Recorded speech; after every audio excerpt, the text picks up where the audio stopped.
Win. Yep. Okay, it looks like you're live.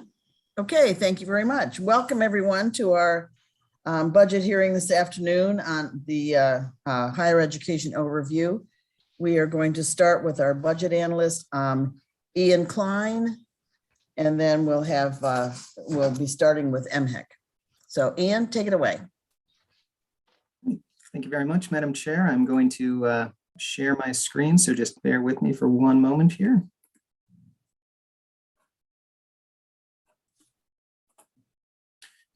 Okay, at this time, everybody should see the presentation. Is that correct? Got it. Excellent. Mm-hmm. Okay, So so we're Chair, going to begin if I on. may, just to remind people that unless you're speaking, to please mute yourself. All right, great. Thank you very much. We're going to begin on page 2, which looks at state funding changes for higher education. Public four-year institutions funding increases by 19.5% or $334 million from fiscal 22 to 23.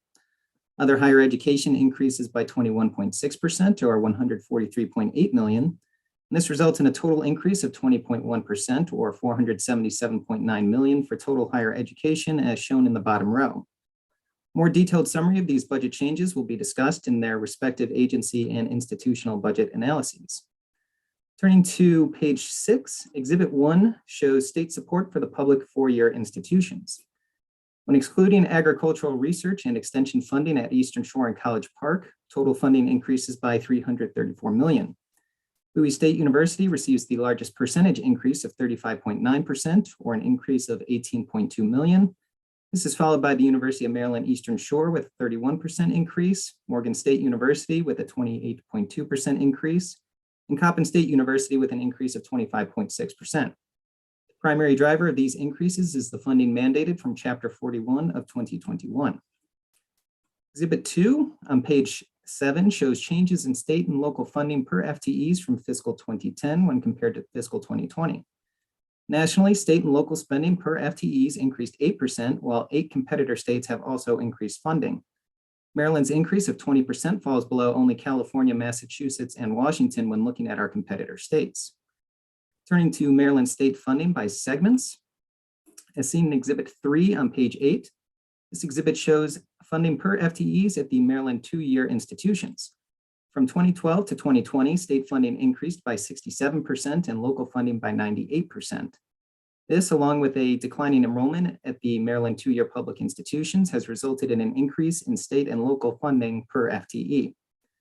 Exhibit 4 on page 9 shows state support and net tuition revenue per FTEs for the Maryland public four-year institutions. From 2012 to 2020, state support increased by 41%, while net tuition has increased by 15%. Turning to Exhibit 5 on page 10, this exhibit compares the 5-year percentage change in tuition and fees at Maryland's public institutions with our competitor states. In terms of the two-year institutions, the rates declined in 7 states, while nationally there was an increase of 1.2%. Except for California and North Carolina, the tuition rate in Maryland and the other competitor states exceeded the national average by at least $162. Overall, for academic year 2021-2022, the average tuition rate for Maryland was $4,826, making Maryland the 20th most expensive state in the country. Tuition and fees at Maryland's public four-year institutions decreased 2.2%, which was below the national average increase of 1%. At an average of $10,245 for the 21-22 academic year, Maryland had the 25th most expensive rate in the country. Exhibit 6 on page 11 shows total undergraduate enrollment changes by segment. Nationally, undergraduate enrollment declined 3.1% in fall 2021, while Maryland's total undergraduate enrollment declined by 5.8%. Enrollment decreased across all segments in fall 2021, as shown in Exhibit 6, with community colleges experiencing the largest decrease at 10.3%. It should be noted, however, that the fall 2021 enrollment numbers reflect opening fall enrollment data and are subject to revision. Sarah Baker will now provide an update on progress toward 55% degree attainment. So as shown in Exhibit 7, the state exceeds its educational completion goal with over 55% of Maryland's holding at least one degree credential. A critical component to Maryland maintaining its 55% goal is improving the progression of students from K through 12 to post-secondary education. So prior to COVID-19, as shown in Exhibit 8, the number of high school graduates was projected to peak in 2026 and then decline. Turning to Exhibit 9. And this just shows that the graduates will be becoming more diverse. While COVID appears to have had a minimal impact on graduates, there may be effects that will be felt in later years, such as the decline in primary school enrollments. While not impacting the number of high school graduates, COVID has impacted the number of graduates immediately going into college. And if we turn to Exhibit 10, nationally, the percentage of graduates not going to college increased to almost 47% in 2020. In Exhibit 11, this shows that the declines were greatest at low income, high minority, and high poverty schools. Now, looking at Maryland in Exhibit 12, over half of the 2020 graduating class did not immediately enroll in college. And this equates almost to 4,600 more students not going to college, which has implications to Maryland maintaining its completion goal. Targeting programs and resources at immediate college enrollment is an easy point to intervene and increase the college going rate. And now I will turn it back to Ian. Very much. We are now going to take a look at the transfer of college credits. Exhibit 13 on page 19 provides the U.S. Community College bachelor's degree 6-year completion rate by category. The purple bar shows that after 6 years, only 14.6% of those who began at a community college ended up attaining a bachelor's degree for the fall 2014 cohort. When looking at the rate for those who successfully transferred out of community college, however, the red bar, the rate is substantially higher at 47.4%. There are many reasons that individuals are unsuccessful at attaining a bachelor's degree when beginning at a community college. For instance, when attempting to transfer community college credits, it is generally at the discretion of the receiving institution to determine whether course credits will be counted towards graduation and, as importantly, a student's major. The Ask MHEC, the University System of Maryland, Morgan State University, St. Mary's, Nicua, and the Maryland Association of Community Colleges to comment on what steps are being taken to assist the transfer student population, specifically identifying actions that have been taken as a result of the COVID-19 pandemic to more easily facilitate the transfer process for these students. Exhibit 14 on page 21 shows the national fall 2020 and 2021 transfer numbers. After experiencing significant declines in fall 2020, the fall 2021 numbers have begun to stabilize, with only the community college sector continuing an enrollment decline from the transfer student population. Moving to the issues, which begin on page 23, the first issue involves the continued impact that the COVID-19 pandemic has had on higher education. Exhibit 15 on page 23 provides the change in the number of students enrolling in college after high school from fall 2020 to fall 2021. As shown in this exhibit, there continues to be a decrease in the number of students enrolling in college after high school as a result of the COVID-19 pandemic. Exhibit 16 on page 24 shows the changes in enrollment by higher education segments, both nationally and within Maryland. As shown in the exhibit, all segments experienced a decrease in fall 2021, with community college enrollment decreasing by the largest amount in Maryland at 10.3%. Maryland public four-year institutions decrease was in line with the national average, while Maryland's private nonprofit institutions experienced a decline of less than 1 percentage point. Maryland's community colleges, as previously mentioned, experienced the greatest decline among the three segments within the state, with their declines more in line with what was seen nationally at the community college level in fall 2020. The American Council on Education surveyed college and university presidents to gauge what their largest concerns were as a result of the continued COVID-19 pandemic. As shown in Exhibit 17 on page 25, the mental health of students remains the top concern for university leaders. Exhibit 18 on page 26 identifies the actions that have been taken by higher education segment to address those mental health concerns. In order to return to in-person instruction for the fall 2021 semester, higher education institutions across the nation adopted differing mandates to mitigate the spread of the COVID-19 virus. While just under half of all institutions nationwide adopted regular testing and vaccine mandates, over 80% adopted mask mandates for students and regular staff, as shown in Exhibit 19. Exhibit 20 on page 28 provides the instruction modality adopted by higher education segments as reported in the American Council on Education survey. 50% of all institutions offered primarily in-person instruction, while roughly 1 in 3 indicated that the COVID-19 pandemic had not, at that time, impacted instruction modality for the fall 2021 semester. DLS asked the University System of Maryland, St. Mary's, Morgan State, Nicua, and MAC to comment on steps that have been taken to address education delivery and access for their students and their spring 2022 instruction plans. The continued COVID-19 pandemic has severely impacted the financial health of higher education institutions across the nation. Exhibit 21 on page 29 provides the total higher education emergency relief funding that has been provided to the respective Maryland higher education segments. In total, between fiscal 2020 and fiscal 2022, over $1.2 billion has been provided to these institutions. The second issue begins on page 30 and concerns standardized testing and college admissions. As shown in Exhibit 22 on page 30, as recently as fall 2017, a prospective student's standardized test score, either an ACT score or SAT score, was considered one of the top 5 most important criterion when determining college admissions by admissions counselors. The impact of the COVID-19 pandemic, however, has dramatically altered how higher education institutions utilize standardized test scores in admittance. With test days being limited, limits on the number of spaces available for students to take a test, and test dates being canceled due to the pandemic, institutions across the nation have adopted test optional admittance policies. Exhibit 23 on page 31 documents this dramatic shift, with 774 institutions nationally for the 2020-2021 academic year opting to adopt a test optional admissions policy. Due to the pandemic, all USM and Nicua institutions, as well as Morgan State and St. Mary's, have also temporarily adopted this policy. DLS asked USM, Morgan, St. Mary's, and the Nicua institutions to comment on future plans concerning the usage of standardized tests in the admissions process and how institutions determine the preparedness of entering freshmen. DLS has one operating budget recommended action, which is found on page 33. DLS is requesting the annual report on instructional faculty workload for the public four-year institutions. This concludes our presentation, and we would be happy to answer questions.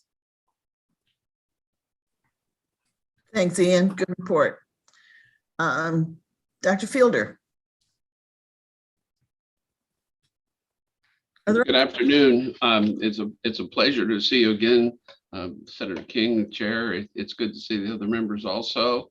I want to compliment Mr. Klein and Ms. Baker for the excellent analysis and presentation. And you should know that they really getting to know higher ed, participating even bi-monthly meetings on our COVID, and participating and listening to our commission meetings, which is really appreciated in terms of an analyst taking the time to get to know us. I want to introduce the staff members that are with me. Dr. Emily Dow, Assistant Secretary for Academic Affairs, Jeffrey Newman, Assistant Secretary for Finance, and Dr. Barbara Smertz, head of our research. And you'll hear a little bit of it later in the answers. First, I want to thank you for the continued support and the record investment in Maryland higher education, which is nationally known as the center of innovation that supports the state's economy.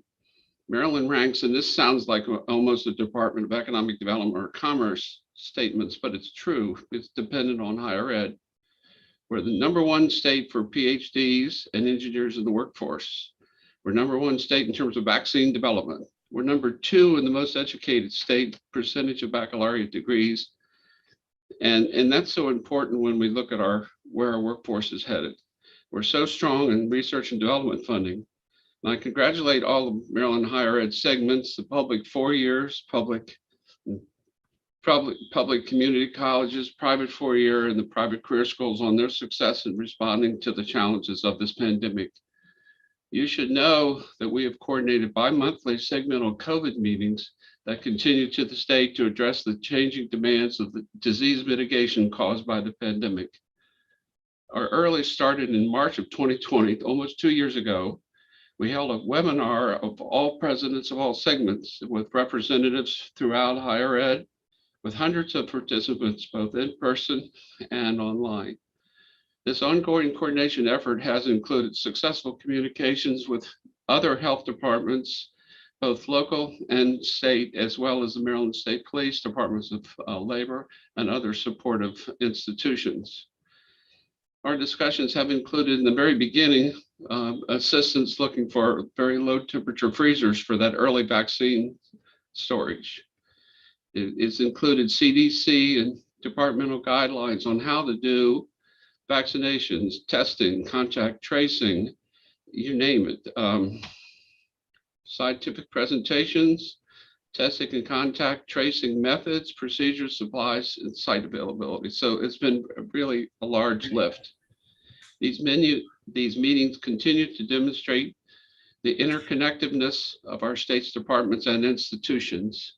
This is very important because it's these departments and institutions that have provided communications that are consistent, timely, concise, and focused. That message that's out there demonstrates confidence for our citizens, our institutions, and our students. We coordinated and compiles the monthly institutional COVID operations status that is shared with the legislature. And this has to do with openings and closing, mask mandates, testing, tracing, so forth. Governor Hogan's 2 executive orders for allied health professionals has provided the licensing assistance as a major lift to augment the health field and get additional eligible students into the hospitals. I can't emphasize enough the willingness of our segments to overcome the traditional institutional barriers to work cooperatively and collaboratively to address these issues as they've arisen. And I must tell you how proud I am to be part of a very successful Maryland Higher Education Commission and its accomplishments for our students, citizens, and institutions and businesses. I want to take a minute just to talk a little bit about some of the things that have happened.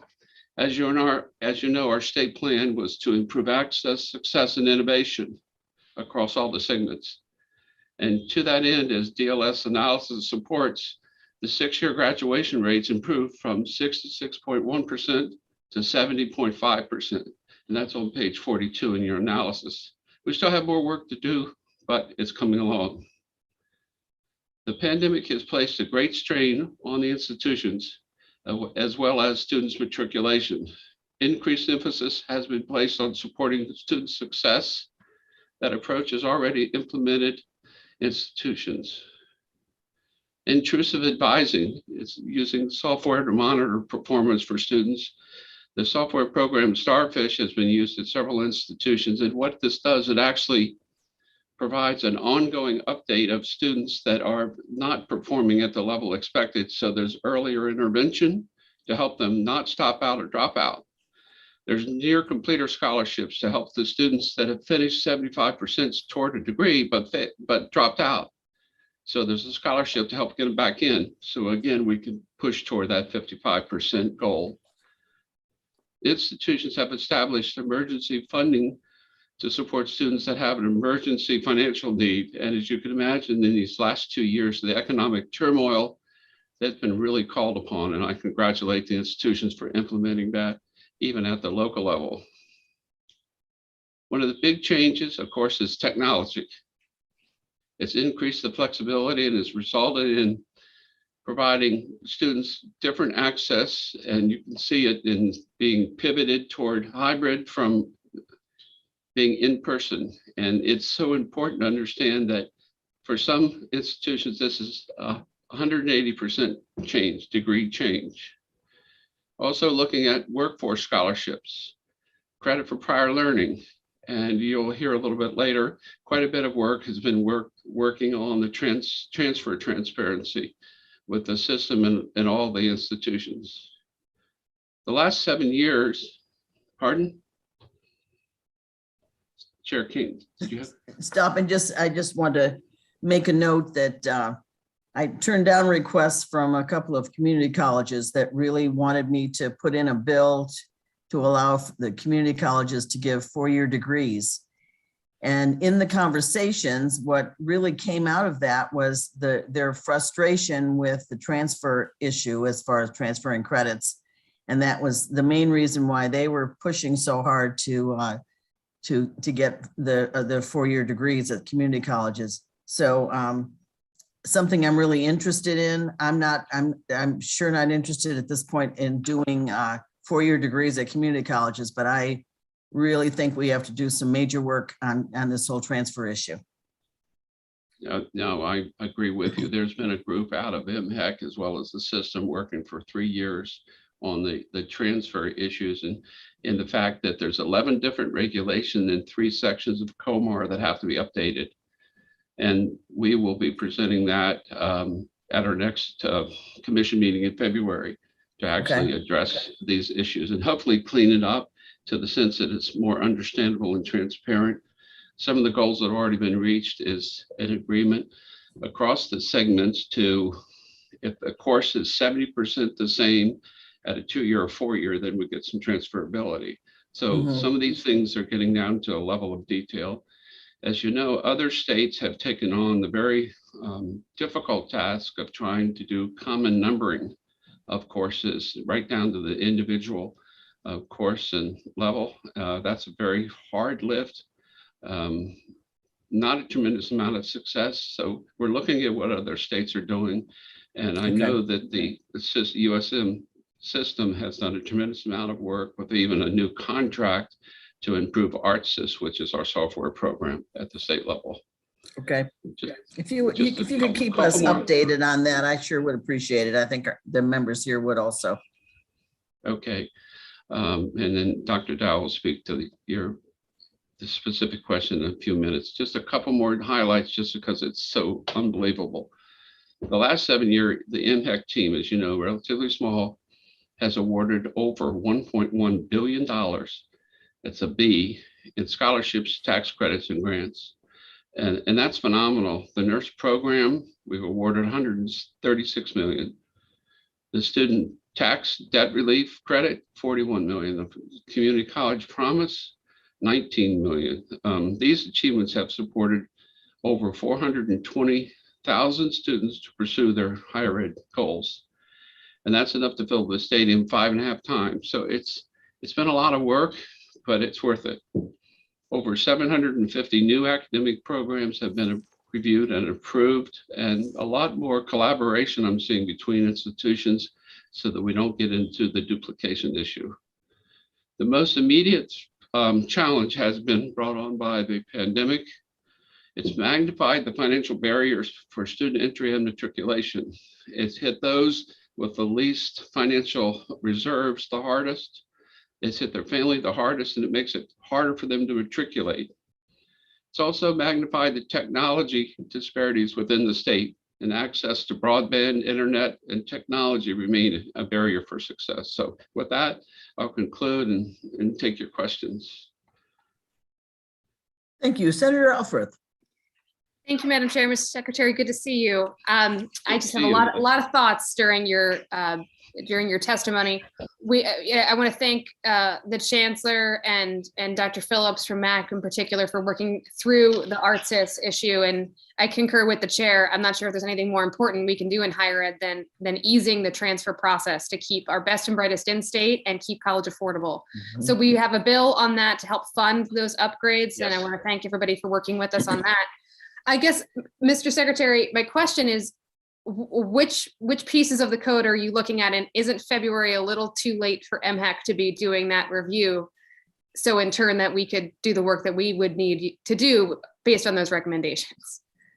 Well, it's better to be right than be early. Okay, so that's it's taken us an extra. We get through with the groups that have been working on this. And then we get the assistant AGs and says, well, you've got these other regulations that has an inner working. So the ArtSys improvements through their new contract will augment what we're doing to hopefully make it more transparent. Is it too late? Yes. Should have been done 10 years ago? Yes. Should it have never been a problem when I was in college? No, it shouldn't have been. But we got to get it done, but get people working together. So thank you. Well, I look forward to working with you on that and in the interim in preparation for next session.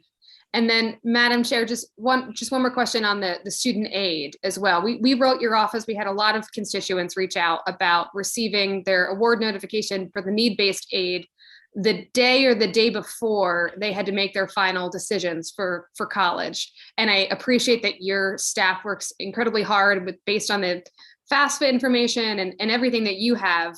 But I am very concerned that we're not allowing these young people enough time to make the most responsible decisions in probably the biggest, one of the larger financial decisions of their life. So I look forward to working with you in your office on figuring out a way to give students a little more lead time to make those responsible decisions. And I guess keep asking these, isn't that so, Madam Chair, questions. I apologize, but I look forward to working with you on that.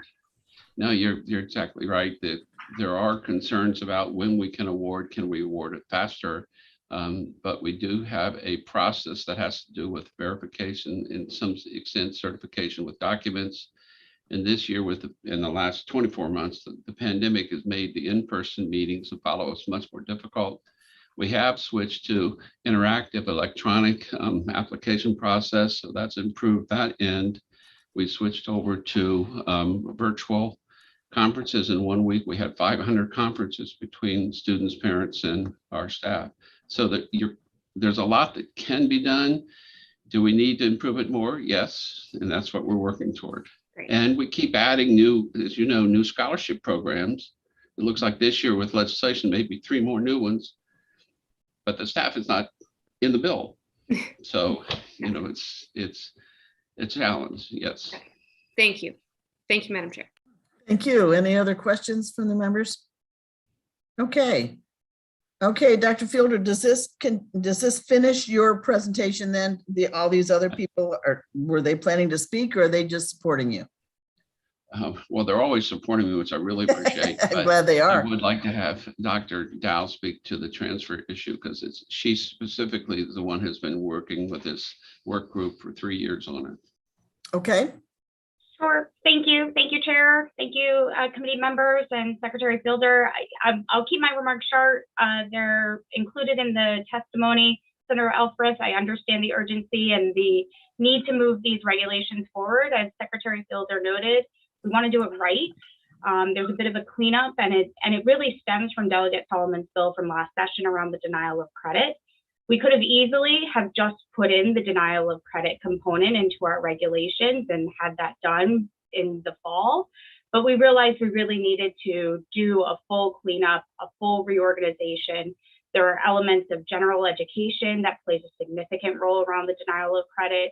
There are elements of credit for prior learning that we're trying to be sensitive towards. So we're doing more than I think what is asked of Delegate Solomon's bill, and we're trying to do it right. And that's just taking some time and some thoughtfulness. You'll also see in our testimony, we're also working on some guidance, that statewide forward-facing guidance. As you can probably imagine, academic advisors don't really look at regulations when they're trying to advise students. So we're preparing a guidance document that really anybody at the campuses can use.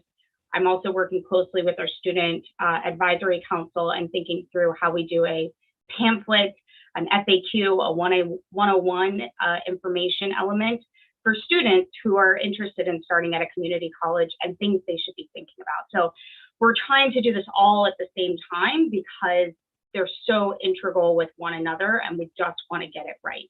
And by virtue of that, it's just taking a little bit more time. I'm happy to answer any detailed questions on the transfer front, though. I don't see any questions. Thank you very much. Thank you for your presentation. And we will move on now to Dr. Perman. Thank you. Actually, Dr. Perman. Yes. No, that's okay. You can. The analyst is finished with their presentation, so you can go ahead.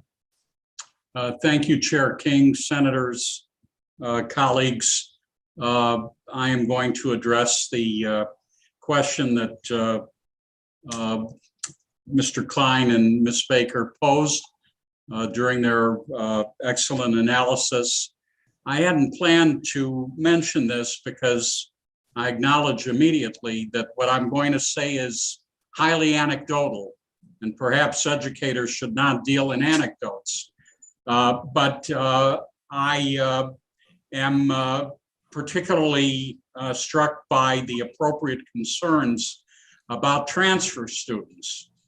They're totally appropriate, and we have to get it right.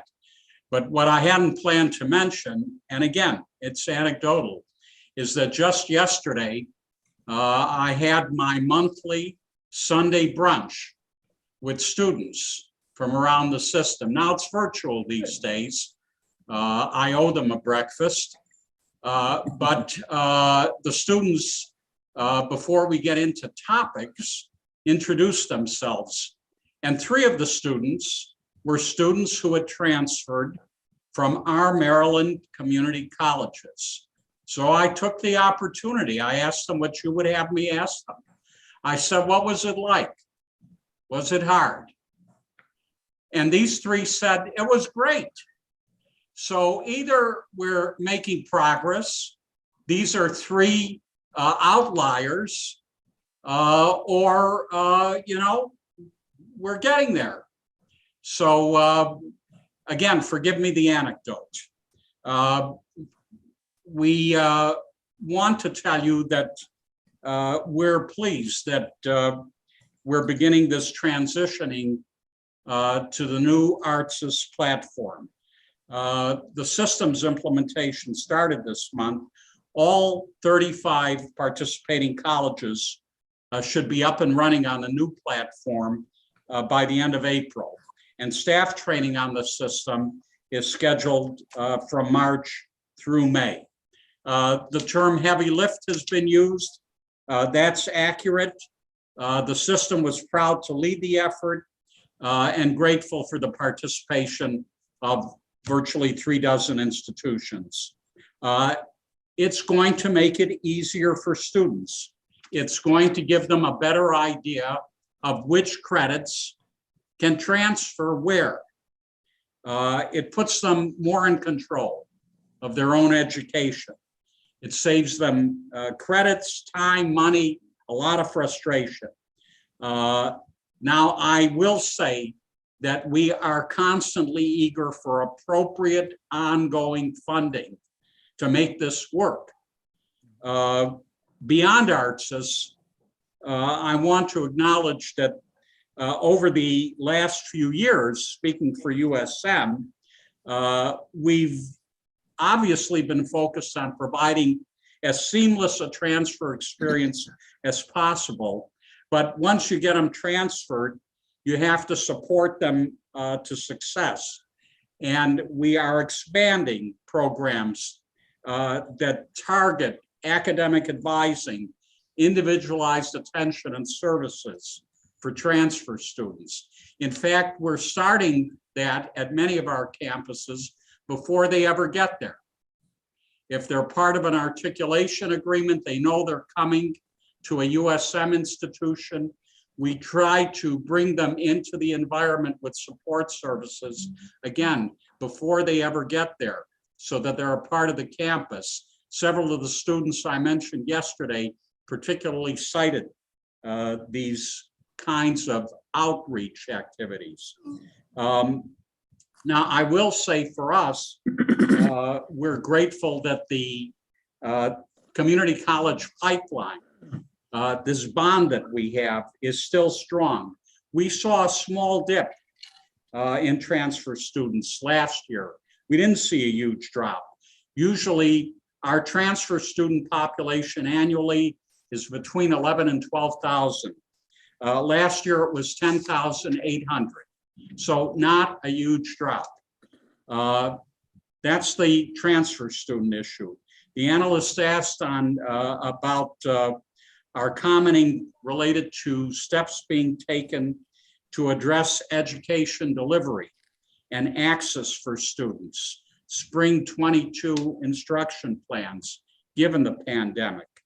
I think you know that the USM is back to full activity after the winter break, full on-campus activity. There are no Omicron-induced delays to in-person instruction. In other words, we didn't start 2 weeks of online before coming to in-person.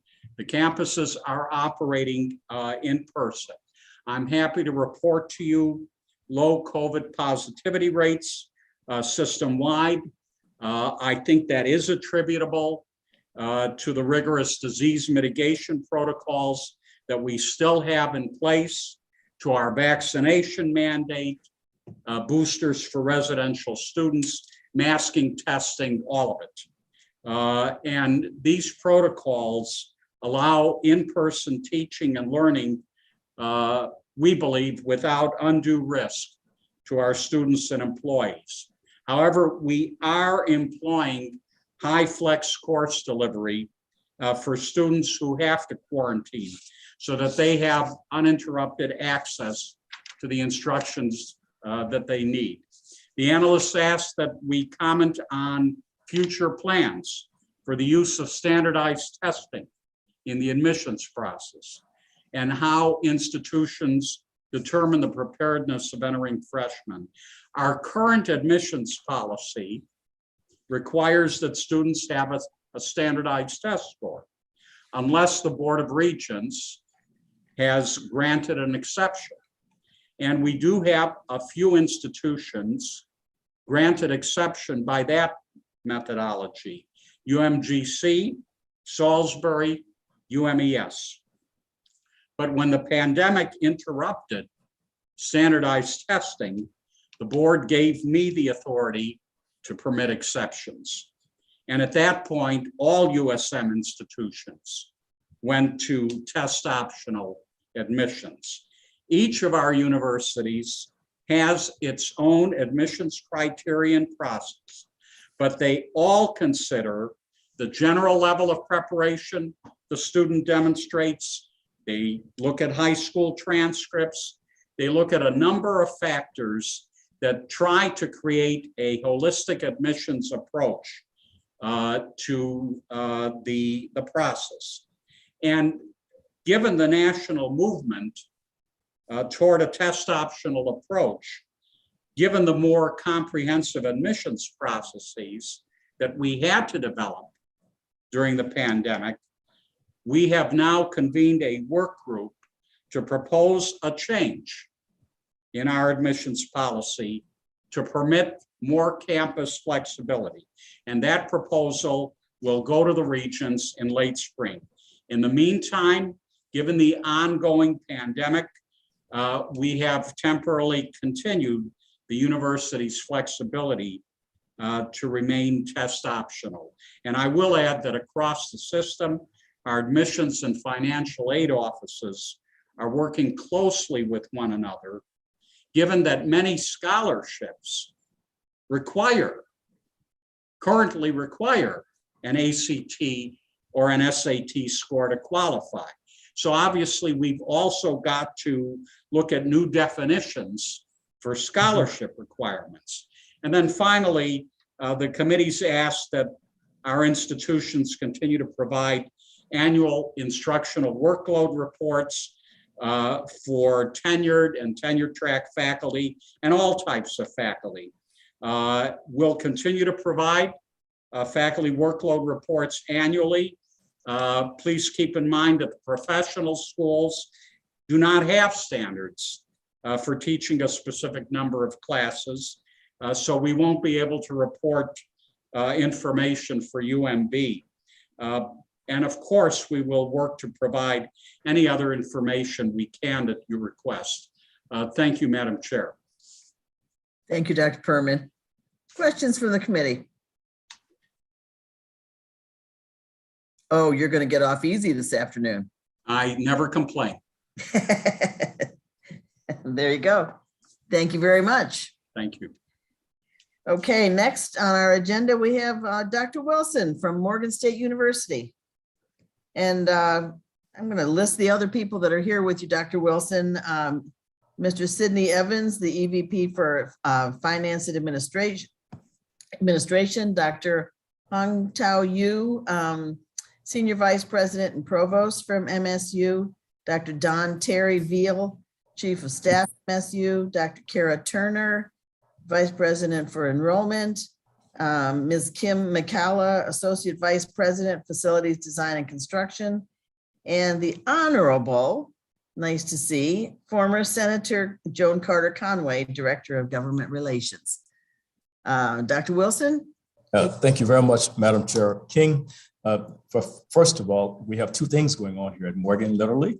Our Board of Regents is meeting, and so I have two computers here in my office, one where I have to keep an eye on the Board of Regents. We'll try and get you through fast. Absolutely. And so those colleagues who are not joining me, they are Okay.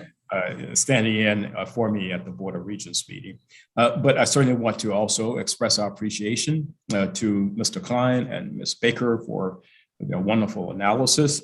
And we too at Morgan are enjoying just a period, even in COVID, that is historic in so many ways. So first of all, we have the largest incoming class in our 154-year history, a nearly 100% increase from 2020 to 2021. We enrolled this year north of 2,400 new freshmen. Typically, we enroll somewhere between 1,200 and 1,500. And so we're very, very pleased to see that. We also are seeing a double-digit increase in our total enrollment at the university. Our graduate enrollment is up, but total enrollment is also up. And earlier this morning at the committee meeting of the Board of Regents, Dr. Turner did share with the board just what's going on statewide. And so Morgan is one of the very few institutions in the state that is seeing any kind of increase in enrollment, be it freshman or overall. So we are very, very pleased with that. You perhaps have read in the public that when we recommitted ourselves to our ascendancy in 2010, we had as a goal to achieve Carnegie classification research-wise of R2. That is an institution with a very high research productivity. We were able to achieve that 3 years before we thought we would. And so we achieved that in 2018. So Morgan now is an R2, a very high research institution. And Madam Chair and the committee, we just finished our next 10-year plan. And the Board of Regents has unanimously endorsed our shared vision to reach R1, very high research status by 2030. And in the process, join what is now only two other institutions in the state that is at that level, and that is Johns Hopkins University and the University of Maryland, College Park. And by the way, this is not with any kind of duplication in mind. It is basically doing, and will be doing what you designated us to be to our state in 2016. You said, Morgan, we want you to be the state of Maryland's preeminent public urban research institution.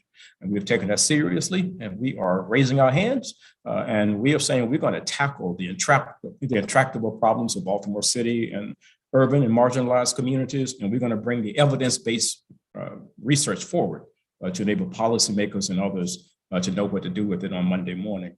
And so with that said, let me get to addressing your questions directly. And I'm not going to read the testimony. We have submitted that. And so I'm just going to summarize it real briefly and then see if you have any questions.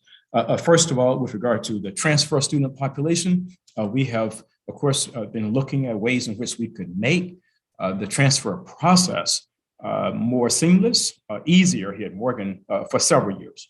Dr. Turner, about 8 years ago, we visited practically every one of the two-year presidents in the state. I did, Dr. Turner, and a couple more. And we basically said to them, we want you to keep our students at the two-year institution for 2 years. We had looked at all the data. The data showed that if they stayed there for 2 years and they transferred, they have like an 88% graduation rate. And so we then said to them, we looked at about 15 or so academic degree programs at Morgan, where if they stayed there for the 2 years, got the associate degree, and they transferred to Morgan in one of these 15 programs, we would provide them with a $2,000 per year scholarship up to 5 years. And that's up to 5 semesters, I'm sorry. So in essence, $10,000 over 5 semesters for them to transfer. And so we realized that along the way, there were some bumps in the road, and we have taken very, very intentional steps to smooth those bumps over. So first of all, we have developed here at Morgan a very robust, fully online transfer student orientation process. We call it Bare Notes. And we also have taken actually some software from EAB, and we have instituted here like an EAB, a transfer portal.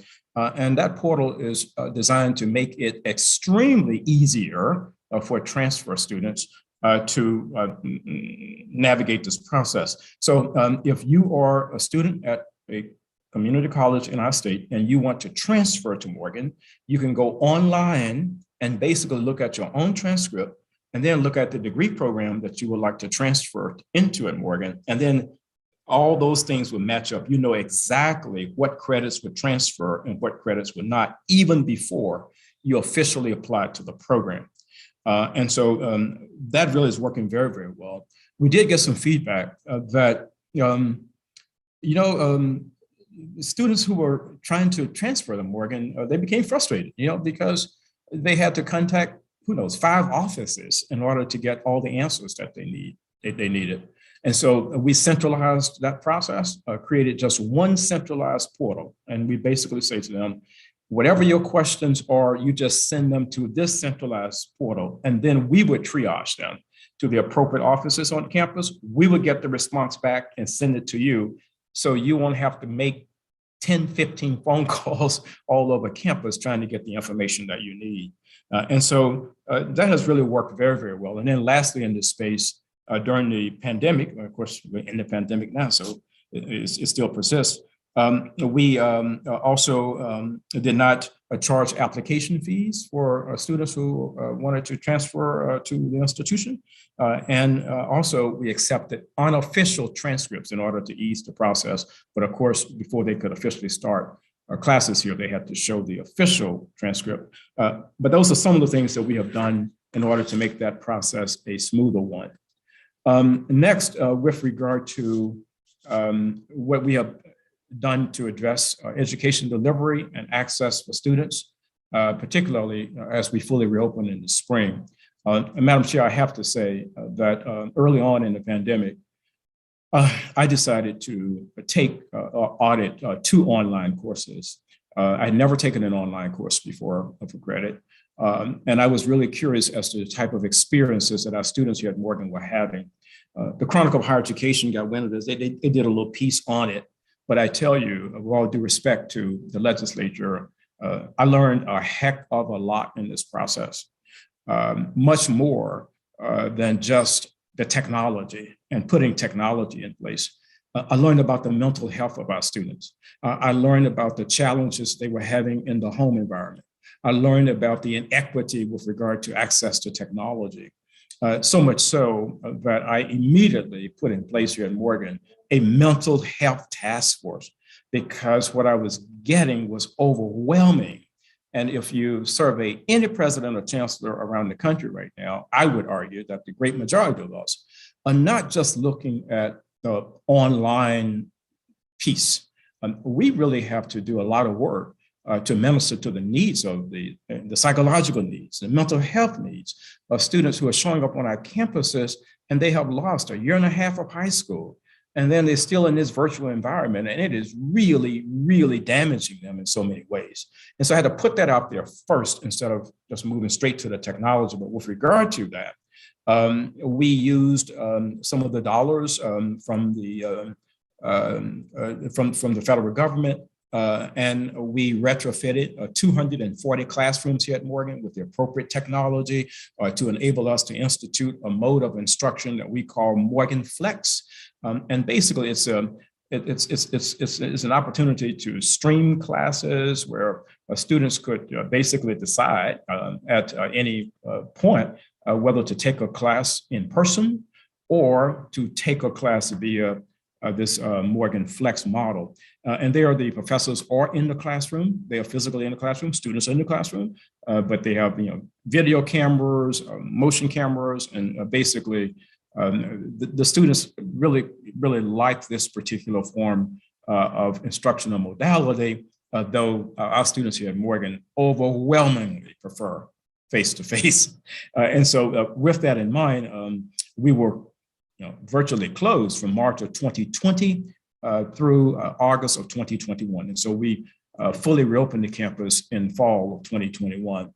And as we open the campus in spring of 2021, face-to-face as well, we have 25% of our classes that are being offered in that Morgan Flex model.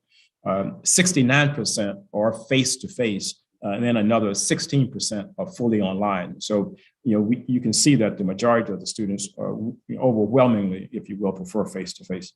And then last, with regard to standardized tests, as I informed the House when we had the overview, I also, Madam Chair, serve as a member of the Board of Governors of the Ncaa.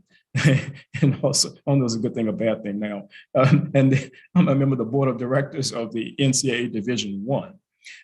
And the Board of Governors, they asked me to chair a national task force on the use of standardized tests for initial eligibility. And so it was a 19-member committee comprised of the C-suite. We had the C-suite from the College Board, from ACT, and some of the top scholars in the country over 6 months. I learned more about standardized tests than I ever thought that I could. And we issued a recommendation that was carried nationally a few months ago, where we came to the conclusion that the Ncaa should no longer use standardized tests in the way in which they had used them previously. I'm scheduled to also give a briefing to both of those academic committees within the Ncaa next week, because at that point they will figure out what else should we be looking at. I'm putting this context here to just let you know that we have been looking at the whole issue of test optional here in Morgan for a while. Each time I would bring forward a proposal that we kind of push this forward a little more aggressively, Dr. Turner would say, no, Mr. President, not yet, not yet. But what COVID has done, it pushed us to a point where we had to go test optional, if you will, for 2 years because individuals were not taking the test. And so in this space, we're doing two things right now. We are conducting an internal institutional research on the students that we have admitted without the benefit of the standardized test score. And we're looking at how they have performed, and that's going to guide our thinking in terms of what we do going forward. And then last, we have some incredible colleagues here at Morgan in the Center for Predictive Analytics that is run out of the psychology department. And I have charged them, and they took it up on their own initially. They kept hearing me talk about it, and they said, well, we think that we can produce what they call a non-cognitive instrument that could better assess particularly the readiness on the part of Black students and Latinx students to both enter college and be successful in college. They have developed that instrument. It is in beta testing now. It's about a 100-item instrument with 7 constructs. ETS, of course, is in conversation with us about it. They are very interested, actually wanted to fund it, but we decided to fund it in-house for obvious intellectual property purposes.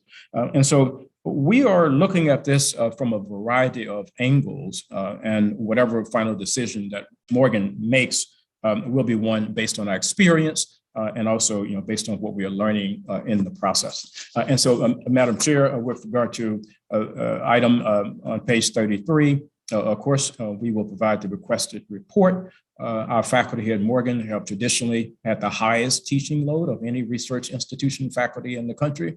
We are hopeful now that going forward, we can begin to reduce that. And so with those comments, Madam Chair King, I stand ready to address any question that you or other members of the committee might have. Thank you. Thank you so much. Okay, any questions from the committee members? It doesn't seem there are. It looks like you've covered it all. Thank you.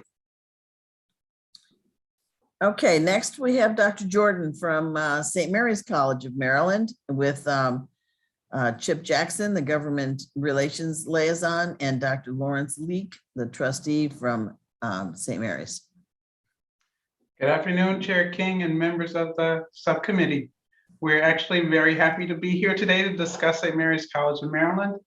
Before I respond to specific questions, let me express my appreciation for your support of the college. Thank you so very much for all you do for us.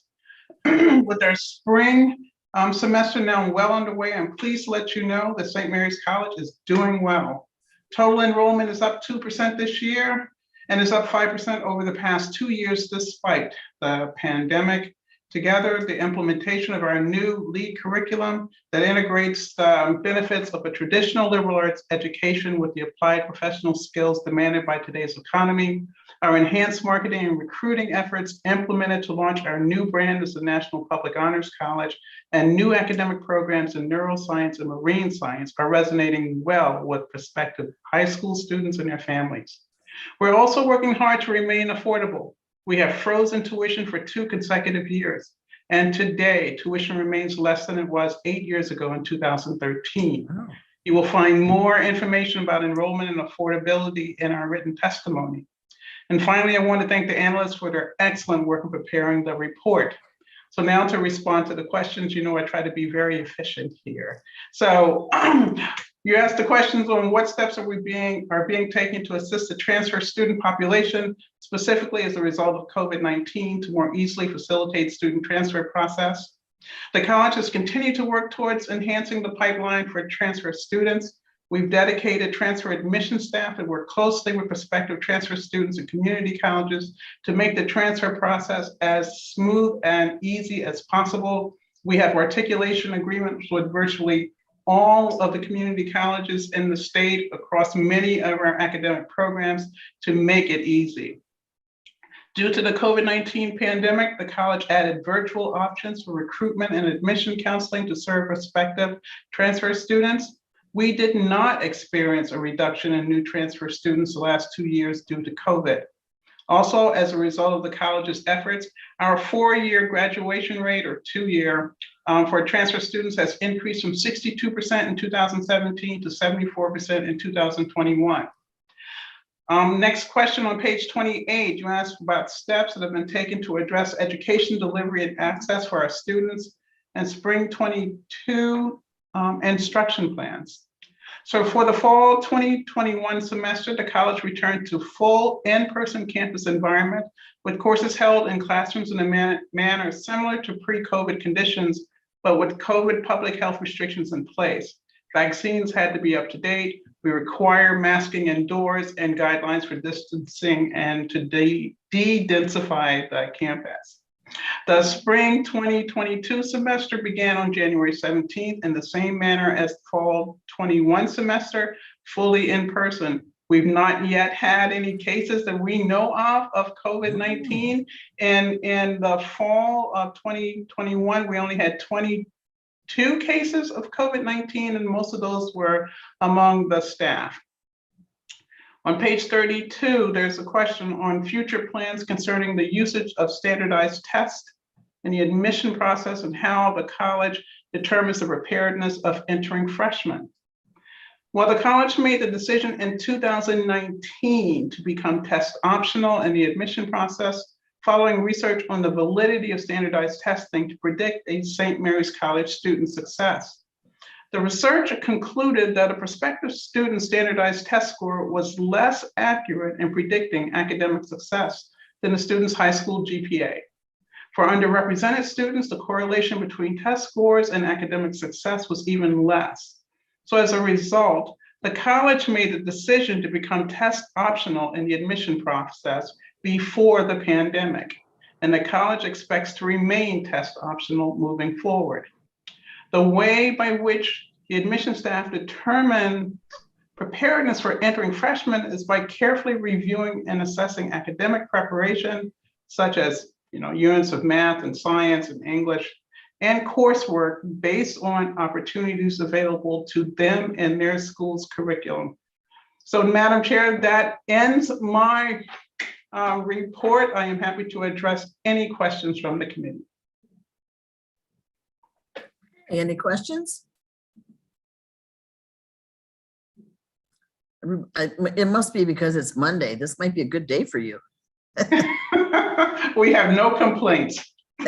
Thank you. I don't see any questions and appreciate you being here. Okay, next we have Mr. Brad Phillips from the Association of the Maryland Association of Community Colleges. Hey, good afternoon, Madam Chair and members of the committee. Thank you so much for letting me be here. I just want to start off too by thanking the analysts they're asking all of the right questions regarding transfer, mobility, and progress, especially now. As I look at the national data, we've lost about 1 million students since the pandemic. And I think all of us here are kind of alarmed by that. And we've got to find a way to bring them back. And if we don't, it could mean a lot of other things that could be even more impactful to our way of life here in Maryland, including generations of people not having a living wage or being able to afford basic functions. So we're hoping that with the 2023 budget in the CADE funding formula allowance, that is a good start in helping us go after these students and bringing them back into our community colleges. As you can see, that there's a disproportionate impact on students at community colleges because of the pandemic. Brad, can I ask you a question? Sure. Do you think that it just seems like the numbers for the community colleges are down so much? Is it the affordability? Is that the reason that kids are not going? Chairwoman King, I think it's a complex question. Part of it revolves on families not being able to take the time to go. It also, there's another aspect of it. A lot of our courses, say in continuing education, are required to be hands-on or in person. Performing arts, visual arts courses are supposed to be in person as well. And those courses have just not been able to come back in person as well. But it's, it's probably a lot of students have just decided to wait this out until the pandemic is over as well. But I worry about those that couldn't and can't more than anything else. And I think that's why you see a big reflection in our numbers. Well, several of the students that I worked with this year just weren't even prepared as far as once they got the scholarship money, they just didn't have anybody to kind of shepherd them into the community college. And Montgomery College was good. I called them on several different kids that I had, and they just kind of took them by the hand and helped them to get registered and such. But there are just an awful lot of kids, I think, that don't have that support at home, and we have to find some way to reach them and keep them moving through school. So absolutely. To your point, I've heard of everybody in our administration has been reaching out to students. They take lists and they call out and they reach out to them and trying to help them. Mm-hmm. It's just been an overwhelming event in so many people's lives. Mm-hmm. But the analyst, unless there's any more questions, I'll move on to the questions. I don't see any more. Okay. Well, the analyst asked us to talk about transfer, and I will just say that for transfer is an equity issue for us, and we've been working on this a lot longer than some of the analysis has shown. But I just want to say one of the worst things you can hear from a community college perspective is a student telling me or telling a president or somebody that a course didn't transfer, and worse is not knowing why. But I just want to thank Senator Elfreth for introducing the Transfer with Success Act last year that will give a little bit of transparency as to why courses aren't moving around, and notify and to talk to each other and to learn why courses aren't transferring will go a long way in helping ease some of the anxiety around not just students, but administrators and community colleges as well. So I think it's a tremendous win, and we can't wait to get the regulations through, because I do think they're going to be a game changer for students. The other aspect of the transfer question is really, again, already an issue that Senator Elfreth is on top of when it comes to funding a true transfer portal. We have not ever had a true statewide articulation system that's worked quite like this. It's allowed students to have an account to see how their courses would transfer to any Maryland institution, and do so as they progress through their experience at a community college. But the one thing that we've never had to do as a community college is actually fund a transfer platform for students to leave our institutions. It's never been built into our base budgets. Now, a lot of us have used some of the federal funding that we've had to be able to pay for it this year, but we're really hoping two things: that the state can provide the funding necessary for a statewide transfer platform, and that institutions that are using it are required to maintain it, keep it update and current for students as they go through the process so that they can be assured that what's in the system is actually correct and accurate. That'll go a long way. And I think hopefully that will get a favorable report. The other question that you asked us has to do about instruction plans during COVID. And you've already talked a little bit about this with your questions, but I'll just say for 2 years, I think our presidents have been essentially working 2 full-time jobs, running the institution and also dealing with COVID. And it's been really hard times, unprecedented circumstances, but it's not just the presidents as well. It's our student support services, people that you heard mentioned prior. I mean, we have homeless youth populations. We have people without food inequities. We have all sorts of issues, and it's really been a challenge for our student services people to help these students, and also having to deal with the fallout sometimes of students not being able to come back because of having COVID. But we are getting pretty optimistic as we're kind of coming around the corner and we're getting out of this Omicron variant. Our colleges are continuing to provide all sorts of modalities to address all learning opportunities for students to attend online, in person, hybrid, whatever works, and some array. They're doing every type of strategy they can to mitigate the effects of COVID. All have mask mandates. Some have vaccine requirements for students and faculty and staff. But all in all, we're doing everything that we can to help bring these students back, even including some of the federal funds to help them pay for the cost of tuition, or just the technology that they need, and setting up Wi-Fi spots for them to come take their online courses. But we hope we're on the back end of the pandemic and we can move forward with the 2023 CADE funding and really help open ourselves back up, have our online courses operational and continuing education, and hopefully get out of this enrollment decline that we've had the past 2 years. So thank you very much. Thank you. Any questions for the committee? I don't see any. Thanks, Brad. Okay, last but certainly not least, we have Sarah Fiedler, who's the president of Nicua. Thank you so much, Senator King. So good afternoon to you and to the members of the Education, Business, and Administration Subcommittee. I am Sarah Fiedler. I'm president of the Maryland Independent College and University Association, and we really appreciate being included today. Nicua represents 13 diverse state-aided private nonprofit institutions of higher education, and we serve almost 58,000 students in both undergraduate and graduate degree programs. Demographically, about a quarter of our students are low-income Pell Grant recipients, and almost half are students of color. And I've included some more information relating to our demographics at the back of my testimony. The independent institutions are extremely grateful for the financial support that the legislature provides to our students through the Sellinger program, and we look forward to continuing this partnership and discussing it further later during the session. So in being the last one to testify, I again get to add my congratulations and appreciations to Mr. Klein and Ms. Baker for their wonderful analysis. And I'm now going to cover some of the questions that they asked. So relating to the transfer student population, the Nicua institutions remain greatly interested and heavily invested in facilitating meaningful transfer pathways for these students. Our schools welcomed over 400 transfer students during the fall of 2019 and 2020, the last years for which we have data, and we continue to strengthen articulation agreements. Proud to report almost 200 of these have been established with our community college partners. Although the pandemic had a significant impact on community college enrollment, as we've talked about today, the Nicua institutions have been diligent and innovative in providing outreach to these students.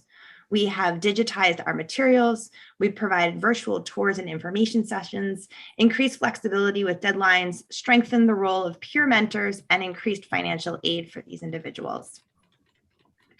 Since July of 2021, 10 of the Nicua institutions have partnered with all 16 community colleges to expand and improve transfer pathways to the liberal arts via a planning grant that we received from the Teagle and Arthur Vining Davis Foundations. The 4 pillars of our planning grant are simplicity, success, scholarly pathways, and security. And it's designed to determine and ensure a seamless pathway for these students. The work groups will make recommendations relating to solutions to transfer-related barriers and concerns, data collection, sharing best practices, and ways to improve digital functionality. And we anticipate pursuing an implementation grant in the summer of 22. We were also excited to see your bill, Senator Elfreth, and there are 6, soon to be 7 Nicua institutions that participate in ARTSIS. And so we are open to further collaborations on that point and look forward to finding ways for transfer students to have the choice of institution that will best fit their needs. The second question that the DLS analyst asked was about— Can I stop you for just a question? Of course, just a second. Senator Elfreth has a question. Thank you, Madam Chair. Sarah, thank you so much. Who has not joined ARTSIS, and what are the barriers, if any, from all Nicua institutions joining it? That's fair. So one of the barriers is cost. And so we are very excited about your bill and ways to help get over that issue. Another part of it is some of the schools, understandably, have higher populations of students that transfer to them. So those are the students for whom the cost makes sense. But a school that does not have a large amount of transfer students even interested in their institution, it's not as big a draw. But I'm very hopeful that we can expand the number of Nicua institutions that'll participate if we take away some of these barriers. Thank you. I don't think it's unreasonable. I know it's a stretch goal, but to have 100% participation of all community college Nicua, everybody in the state. So thank you for your work on that. Thank you, Madam Chair. And to your point, the grant that we're working on is looking at exactly those sorts of things. How can we improve data sharing among the institutions and just digital functionality? Exactly what I was saying. I don't want to repeat myself, but we're looking at those barriers and ways to overcome them. Okay, thank you. Okay, thanks. Okay, So, whoops, go ahead. no, please, Senator King, did you have another question? No. Okay, so for spring of 22, Nicua institutions are once again implementing a variety of measures to ensure the safety of our on-campus communities. Almost every Nicua institution requires vaccination for students, faculty, and staff. More than half of our institutions are also requiring boosters, and 2 are requiring the influenza vaccine as well. We also have masking requirements. Several of our institutions are not only requiring, but providing the KN or the N95 masks, and we're reducing capacity in shared spaces. We have increased testing. It's being conducted on most campuses multiple times per week and includes both vaccinated and unvaccinated individuals. Operationally, a few of the Nicua institutions moved January term classes online, and almost all either closed campus or allowed staff to work remotely during the time of Omicron. Additionally, we increased the number of modalities that are available to include in-person, blended, hybrid, or online. A few schools delayed the start of the spring semester by a week or 2, but as of now, we are all back in person with some minimal exceptions. Some of the larger classes that might have 50 or more students are remaining online. So in addition to enhancing academic access, which is specifically what was asked about, our schools have also implemented innovative programs and services beyond those that were funded through federal COVID relief funding. And these include admissions, advising, financial aid, and career services taking place online, on-campus vaccination and booster clinics that in many instances were open to the larger communities, flexible telework policies for staff, access to virtual fitness, wellness, and mental health services. And then one school has even pursued virtual social ways for students to connect, such as movie nights, concerts, trivia games, and treasure hunts. So while things are going as well as can be expected, there are several ongoing pandemic-related impacts that we are concerned about, such as recurring COVID surges, general health and safety of campus communities, costs relating to testing, quarantine, and personal protective equipment, and labor impacts. Some of our schools are seeing staffing shortages. Another impact, as the DLS analyst noted, is the impact the pandemic is having on access to and performance on standardized testing. So getting into how we handle testing, there are 10 Nicua institutions that did not require a standardized test as part of the undergraduate application for fall of 21. Several of our schools waived the requirement, but intend to restore it once it's safe and accessible to do so. And some of our institutions have permanently waived this requirement. But as Dr. Perman said, we have always given the strongest weight to GPA and courses taken while in high school, and we will continue to do a holistic review of students' applications. Despite the pandemic and its relating challenges, we continue to prioritize the awarding of financial aid, and we're proud of the efforts we've made specifically to ensure that low-income students have access to the institution that is their choice. In fiscal 21, Nicua institutions expended $320 million in institutional-based aid. And as you hear me say, of our Salinger funding, we use 85 to 90% for financial aid. In fiscal 21, this was 91% and $54 million used for financial aid for Maryland students. We're also proud of the Guaranteed Access Partnership Program, which matches 100% of the state awarded Guaranteed Access grant so that these low-income students can receive up to $38,000 in order to pursue higher education at one of our schools. And over the past 5 years, the GAP program has been an investment of over $45 million in these students. So we really appreciate being included this afternoon. We're so grateful for past support of our students, faculty, staff, and schools. I did want to give a heads up that we are having Independent Higher Education Day this year, but it will be virtual. So hopefully you'll be able to make time on your calendars on February the 23rd to meet with some of our students. And I'm happy to take any further questions. Thank you. I don't see any questions, but on our witness list, I see two people that I skipped over, and I want to give you a chance to say something. Joe Bauman and Sydney Evans. So Joe, do you want to say a few words first? No, thank you, Madam Chair. I was here to back up the Chancellor and answer any Okay, I questions on access. just wanted to be sure you weren't overlooked. How about you, Mr. Evans? Madam Chair, thank you, but no thank you. I was here to support President Wilson, and he did an excellent job. And I just want to echo my thanks to all of you for what you do. And as the CFO at Morgan State, you make my job a lot easier with all your support to the institution. So thank you. Good. That's good to hear. Okay, thank you, everyone. See you soon. Bye-bye. Stay well. Yes.